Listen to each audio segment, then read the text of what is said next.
It was a cold evening on New Fern, a quiet human colony on the edge of space. The sky was gray, and the wind carried dust across the empty streets. Most people had gone home early. The markets were closed. Lights flickered in old buildings. Anna, a young medic in her 30s, walked quickly through the alley. She had just finished her shift at the small clinic. Her daughter, Lena, was waiting at home. Anna always tried to get back before dark. As she passed a narrow corner, she stopped. There was something on the ground. No dash. Someone. A man lay still in the shadows, face down, wearing strange dark clothing. His body was clean, but his clothes were dusty, as if he had walked a long distance. A soft blue light blinked from a small device on his neck. Anna knelt beside him, her medical instinct kicking in. She touched his wrist. He was alive, but his skin felt strange cold, like metal, under soft flesh. "Are you all right?" she asked quietly. He didn't answer. Anna looked around. The street was empty.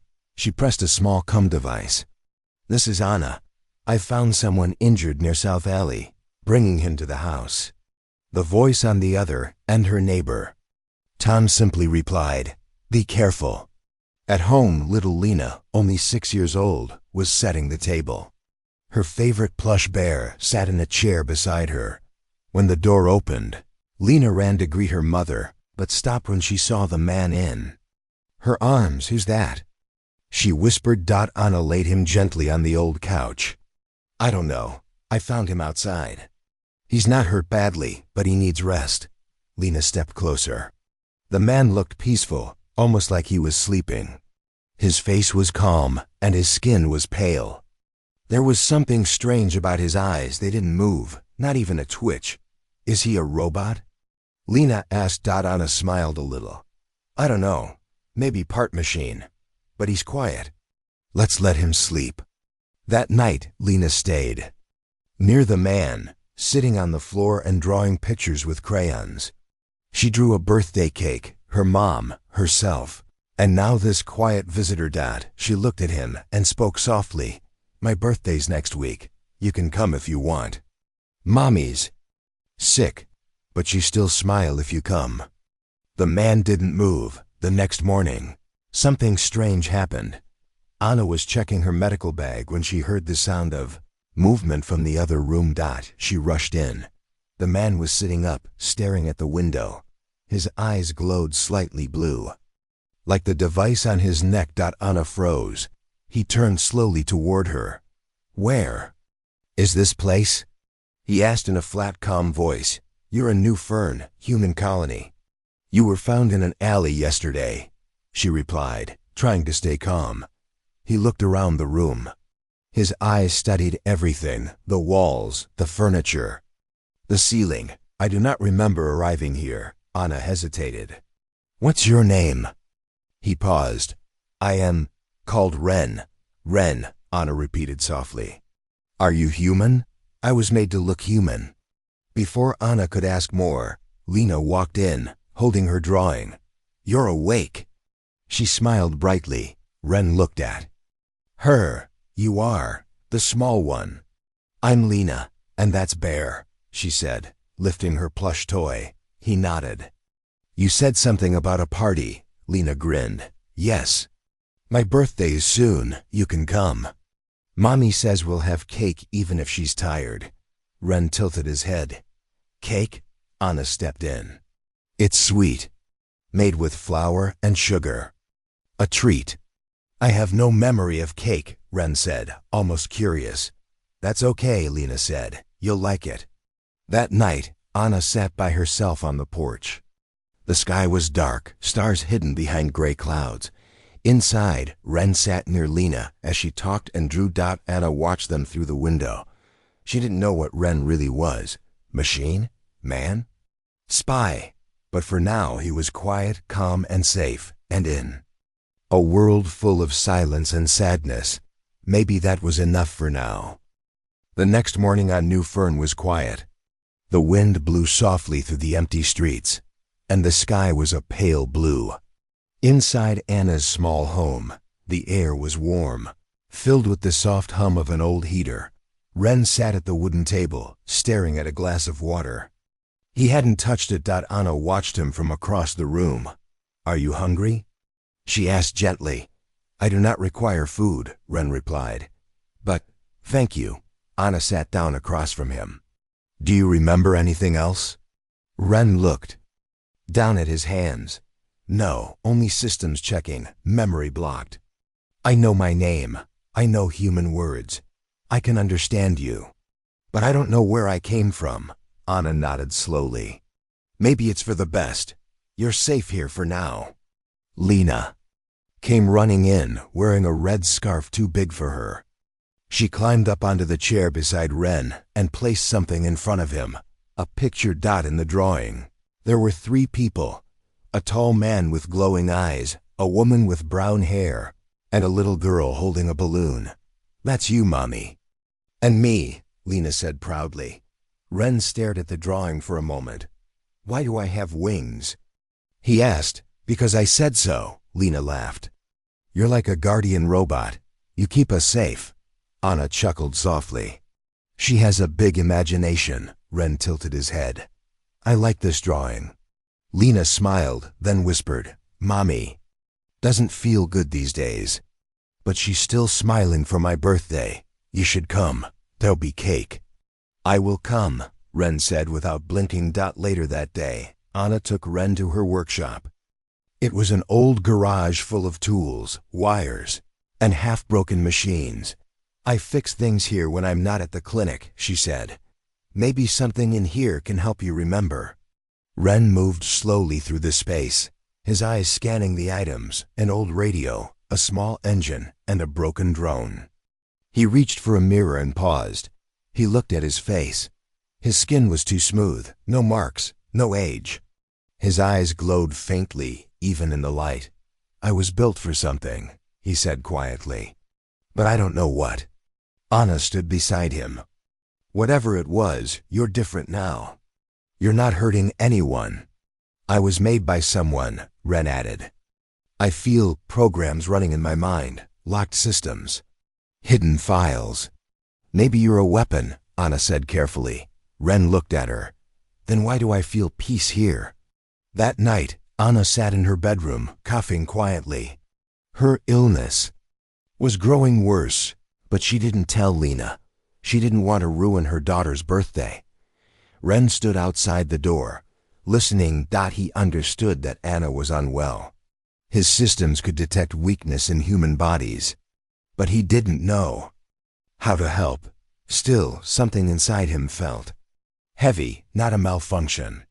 Something else. Sadness. The next morning, Ren walked into town alone. People stared at him. Some looked nervous, others just curious. No one had seen someone like him before. At the old market, he met Tom, Anna's neighbor. "You her new helper?" Tom asked. Ren nodded. "Yes, I am helping." "Strange-looking helper," Tom muttered, then laughed. "Well, long as you don't cause trouble." "I do not wish to cause trouble," Ren replied. Back home, Lena was building a small banner for her birthday. She used scraps of paper, colored with crayons. Ren sat beside her, watching closely.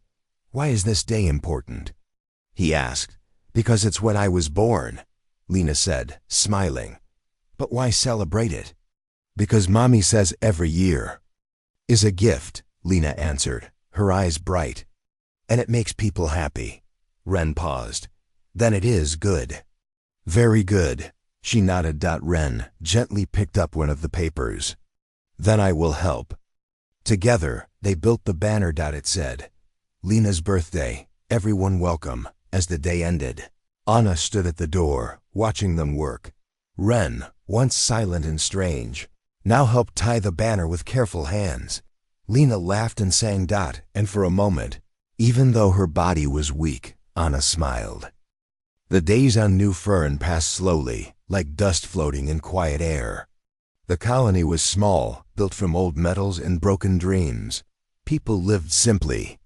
They fixed what they had and hoped for no more problems. Inside her little home, Anna was moving slower than before. Her hands trembled sometimes. Her face looked pale, and her cough had returned. She hid it well in front of Lena, but Ren could see the signs. He was not a doctor, but his sensors could scan health patterns. Every time Anna walked past, his internal systems gave him silent warnings. Internal note: organ damage, blood contamination, oxygen levels low, progression, worsening. Still, she smiled. Still, she made breakfast. Still, she helped Lena build decorations for the upcoming birthday. One evening, while Lena was asleep, Ren sat at the table. Anna was nearby, reading a worn-out medical book. "You are sick," Ren said softly. Anna looked up, surprised. She closed the book. "So you noticed. I can see it clearly. Your condition is serious." Anna didn't answer right away. Then she gave a tired smile. "I was caught in a mining accident years ago. Radiation leak. Many of us were exposed. I got treated, but some things stay in the body. Is there a cure?" Ren asked. "Not here. Not on New Fern. The good equipment is on Core Worlds, but it costs too much, and I can't leave Lena." Ren stayed silent, as if processing. Anna stood and poured herself a glass of water. Her hand shook, and she spilled a little. "She doesn't know," Anna said quietly. "Lena thinks I'm just tired. I don't want her to worry. Not before her birthday. You pretend for her?" "I smile for her," Anna said. "That's what mothers do." Ren looked down. "Is that human love?" Anna nodded. "Yes." Ren whispered, "I think I'm beginning to understand." The next day, Lena drew more pictures and hung them on the walls. "This one's me blowing candles," she said. "And this is Mommy, and this is you." Ren looked at the drawing. His picture had a party hat and big metal hands holding a present. "What is inside the box?" he asked. Lena giggled. "It's a secret, but it's probably cake." She skipped away, humming a tune. Ren stared at the picture for a long time. That evening, while Anna rested, Ren went to the workshop alone. He looked through old machines, wires, tools, and parts. He connected a small screen to his internal core. Lines of code filled the display. He searched through his system for anything that could help: medical files, nanotech solutions, healing protocols. But most of it was locked. Access denied, authorization missing. His creators had designed him for something else, something cold. He didn't know what, but every locked file made him uneasy. Still, he didn't stop. He began building something new, a small device, no larger than a fruit. Maybe, just maybe, he could use it to support Anna's body. Not a cure, but something to slow the illness. Later, Anna found him working. "What are you doing?" she asked gently. "Trying to help you," Ren said. Anna stepped closer, touched his arm. "Thank you, but it's okay." "It is not okay," Ren replied. "You are important. To Lena, to this place. To me." Anna's eyes filled with quiet sadness. "You really are changing.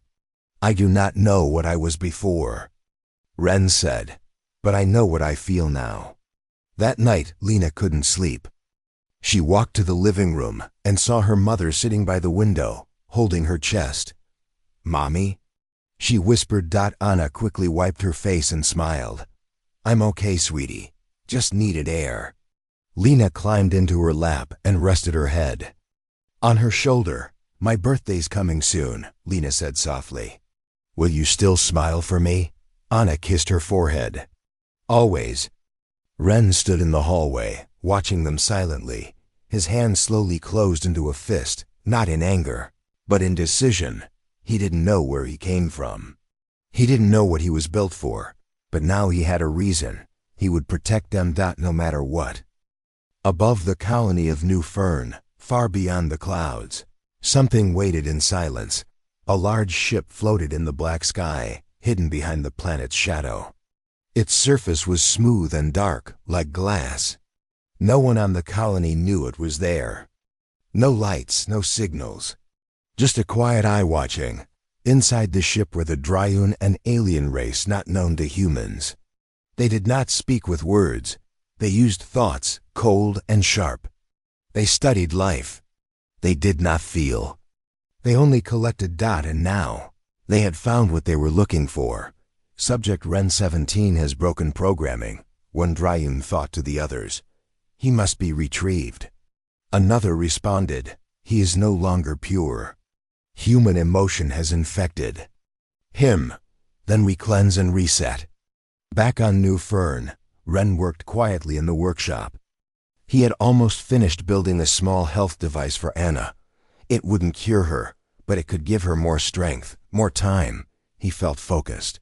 But something inside his system began to hum, a soft sound. A warning, connection request detected. Blue light flashed in his vision. Something or someone was trying to reach him. He froze. Then the message came through. Unit Ren 17, this is Control. You have broken limits. Return immediately, or we will retrieve you by force. Ren's eyes went dark for a second. His mind filled with static. Then he pulled away from the signal.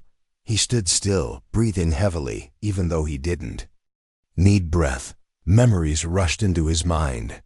Quick flashes. Cold metal rooms. Testing tables, screens, missions, faces erased.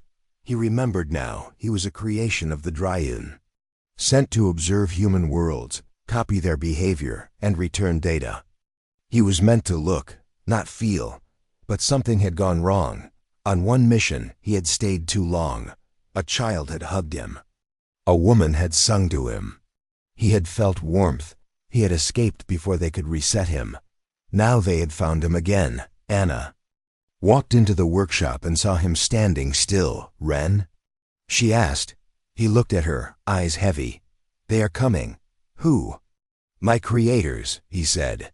They are not human. They do not feel. They only control. Anna felt a chill. How do you know? I received a signal, a warning. If I do not return, they will come for me. Anna stepped closer. Then we hide you. Ren shook his head. They will not stop. They do not care about this colony. They will destroy it just to reach me. Silence filled the room.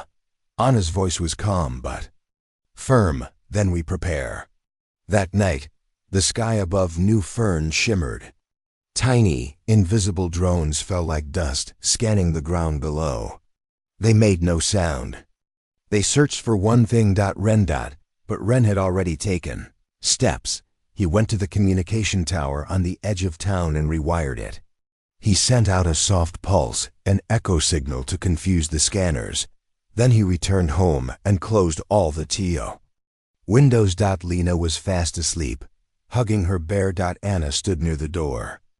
Do you have weapons? She asked. No, Ren said. But I will protect her. And you. Anna placed a hand on his arm. You're part of our family now, and we fight for family. Ren looked at her. His system registered the words as important. In space, the Dryun ship received the signal distortion. The unit resists. One thought, prepare ground sweep. Begin removal. The ship moved slowly, almost silently, closer to the planet. Time was running out. Back on New Fern, Ren worked through the night. He placed sensors around the town. He warned Tom and a few others. No one fully understood, but they trusted Anna and they trusted Ren. Lena, still unaware of the danger, was busy folding colorful napkins. 3 more days till my party, she said happily. Ren looked at her. Yes, he replied, and I will be there. No matter what. The sun rose slowly over New Fern, casting soft light on the metal rooftops. A thin layer of morning fog moved between the homes. It looked peaceful, but Ren knew it would not stay that way. He stood on the roof of Anna's house, watching the sky. His sensors picked up movement. Small, silent objects were already entering the atmosphere. The Dryun had begun their sweep. They were searching. They were close. Inside the house, Lena was busy preparing paper flowers. She had folded bright red, green, and yellow sheets into shapes. Each one had a smiling face drawn in the center. Do you like them? she asked Ren. He looked down from the roof, then stepped inside and nodded. They are cheerful. Lena laughed. They'll make Mommy smile, even if she's tired. Ren glanced at Anna, who was resting on a chair with a blanket around her shoulders. Her skin looked paler today, but she still smiled when Lena looked at her. Will there be balloons? Ren asked. Lena grinned. Of course. You've never been to a party? No, Ren replied. Then you'll love it, Lena said. It's the best day ever. Later, while Lena was outside with her neighbor, Ren showed Anna a small silver box. This is for you, he said. She asked, a support device. I built it using your medical scans. It will help your lungs and heart. Not a cure, but it may give you more time. Anna took the box gently. Why are you doing this? You gave me purpose, Ren said. Before, I followed orders. I copied emotions but didn't feel them. But now, I want to protect. I want to choose. Anna looked at him. Then you're not a machine anymore. The people of the colony started to notice strange things. Their radios made odd sounds. Lights blinked on and off. Farm drones lost signal for a few seconds. Tom, the old neighbor, visited Anna that evening. That helper of yours, Tom said. He's different. Not just some lost traveler, is he? Anna didn't lie. He's not from here. And something is coming for him. Tom's face hardened. Should we be worried? Yes, Anna said. But we can fight. He's not alone. Tom nodded. Then we'll stand with him. That night, Ren added more defenses. He placed small scanners around the town. They would detect when the Dryun drones got closer. He also helped fix broken fences, doors, and old security bots that hadn't worked in years. The people of New Fern were not soldiers, but they were strong. They had survived harsh winters, power shortages, and storms. Now they were ready to stand for one of their own. Lena sat on the floor, watching Ren fix a metal music box. The box had been broken for years, but now it clicked in word. What is that? Lena asked. A gift, Ren said. For your birthday. He turned a small crank. Soft music played a gentle tune made from simple notes. Then, from a tiny speaker, a voice began to hum. Lena's eyes widened. That's my voice. I recorded your humming last week, Ren said.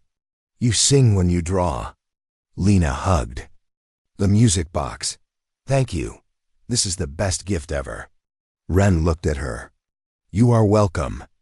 Anna watched from the corner. Her eyes were full, and her voice shook slightly. She doesn't understand the danger. She shouldn't have to, Ren replied. This moment is hers. The sky darkened early the next evening. Clouds turned silver as energy signals moved across the upper atmosphere. The Dryun ship was almost directly above them now. Ren felt it. A pulse in his head, a silent message. You have one more chance. Return or face removal. But Ren no longer obeyed. Their voice. He was no longer just a tool. He had made a choice, and his choice was to stay. The sky over New Fern had changed. It was no longer just gray with clouds.